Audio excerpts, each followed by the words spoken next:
Okay, we are finally enjoying some rain today, which I'll take. It's kind of weird. It's sunny out here and then very dark and gloomy. There's our rainbow up there.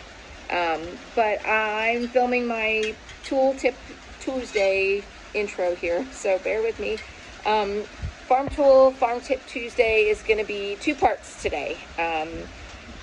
First half is going to be talking about my soil blocker, and then the other half is going to be focused on a resource book that I use pretty regularly. Blocker. If you are a market farmer like us, or a larger scale farmer, or even a backyard gardener, homesteader, this is an amazing tool that you might want to look at getting. It creates actual cubes of soil that you can then directly plant your seeds into. It helps you produce a healthier start because the root systems, if you've ever bought like a potted plant or something at a nursery and you take it out of that plastic container and the roots are all like interwoven and stuff like that, that's called being root bound. Well, using a soil block, the root systems can't do that. They actually end up pruning themselves naturally because when seeds are planted, their root systems grow down into the soil, obviously, and they're looking for nutrients. They're looking for water. They're looking for things that are going to help feed that plant. If they encounter air, they're not going to continue growing in that direction, okay? So what you end up with is a really hardy, stocky plant that you can then transplant out into your field. And I'll show you an example of what those look like after they've had some time to grow here in just a minute. But soil blockers are amazing. We use these typically for cucumbers, squash, zucchini, broccoli, oh gosh, what else? Cabbage. So typically our larger transplants are what we use this for. They make them different sizes. This is a 4-cell. I know they have a 5-cell. I believe there's a 6. There's a 12-cell, which would be absolutely amazing. It's this same size, but it's 3 of these linked together, and it's really cool. See if I can find a picture. But it's basically like a stand-up, and you punch. This one you do with your hands. But the 12-cell one is one that you stand up and punch into your soil block. So,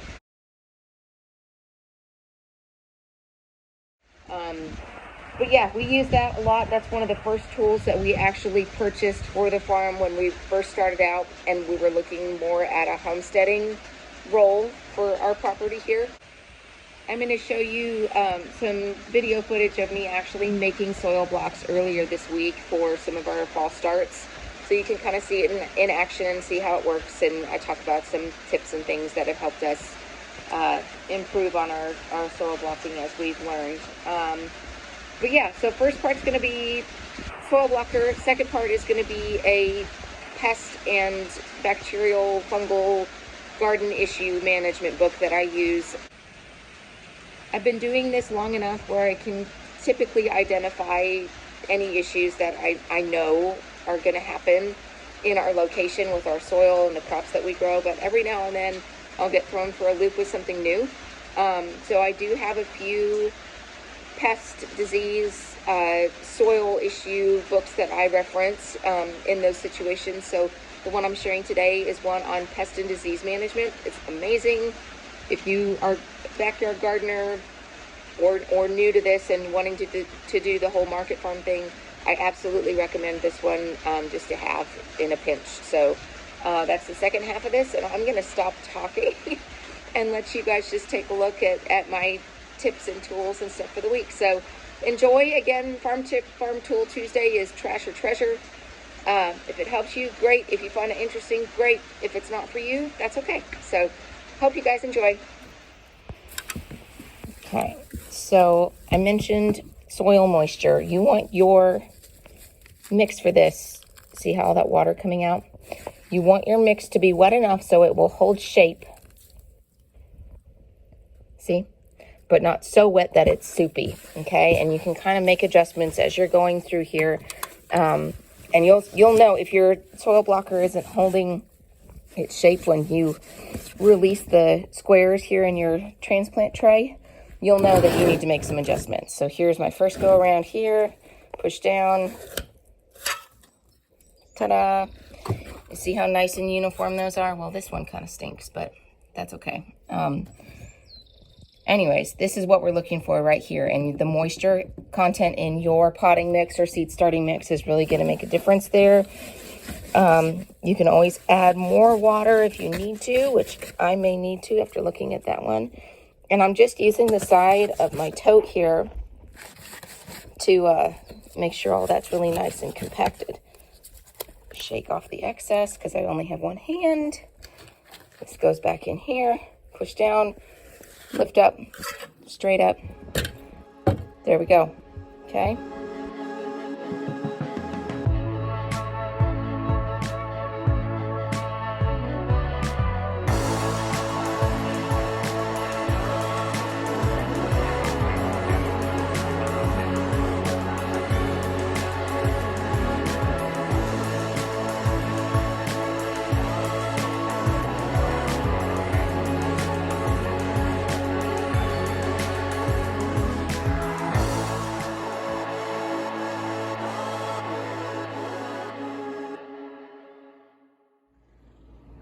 Okay, so I've got all my seed trays done with the soil blocks. They are labeled with what's going in them. That's an important step. I have made the mistake of forgetting to label things before, and it's always a little fun trying to figure out what's growing there. So all our trays get labeled before they get seeded. All of this is going to be delicata. And let's see, it's these are actually from High Mowing, Honey Boat Delicata Squash. If you've never had delicata, it's amazing. It's also called, sweet potato squash.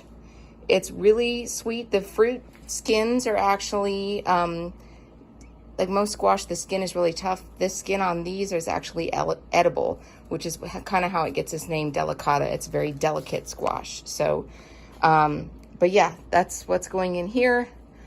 I made sure to wash my soil blocker. One thing I did not mention earlier, these little nipples in here, these are called dibbles.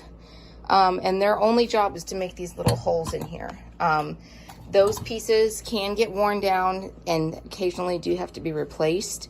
But other than that, this tool is really pretty sturdy. You'll buy it once, you'll use it for forever as long as you take good care of it. So, yeah, that is the soil blocker. And here's what those soil blocks look like just a few days later. I probably should have taken them out of the germ chamber earlier today. They got a little leggy, but they'll be all right.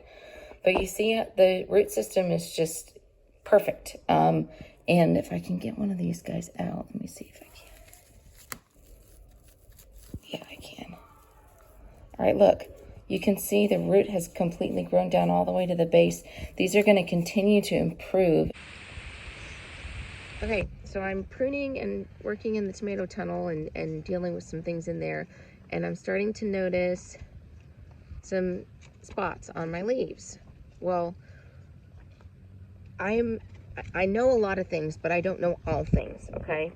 And there's always something new to learn. And in this instance, I didn't exactly know right offhand what was going on with my plants. So I have a first stop in trying to figure out pest problems or bacterial problems or viral problems or anything like that. It's the Organic Gardener's Handbook of Natural Pest and Disease Control. It is a wealth of knowledge. If you're a backyard gardener or a small-scale farmer and you don't have this on your shelf as a way to troubleshoot, you need to buy it. It's got it's flowers, fruits, vegetables, pretty much you name it, it's in this book. And it will go through and give you, let's see, I'm looking at tomatoes. It talks about just basics of, what family each plant is in, and then it talks about culture, how they need to grow, things that they need to survive and thrive well, and then it will break down any problems that you may see. So for tomatoes, there's leaf and whole plant problems, and then there's fruit problems and flower problems, and it's got pretty much any possible issue that you could have with your plants listed in here with suggestions, organic suggestions on what to do. it looks like in our case we have, where was it? Either bacterial speck or bacterial spot. It says leaves may turn yellow and brown or fall off. And the leaves have small dark splotches on them. These tomatoes were planted in a spot that has never had tomatoes in them before, so I'm not surprised that we're having issues that we haven't encountered before. It does tell me in the book how to prevent further spread of it. It also recommends practicing crop rotation. And it says that warm, humid weather favors the development of bacterial spot. Well, guess what? It's been warm, but not hot, and fairly humid this whole season, so that makes sense to me.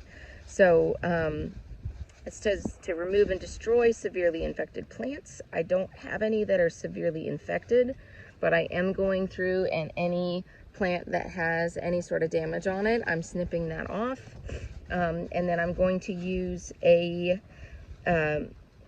organic rated copper spray to spray onto the foliage and hopefully eradicate the spread of this any further. So figured this would be a helpful tool to share with you guys.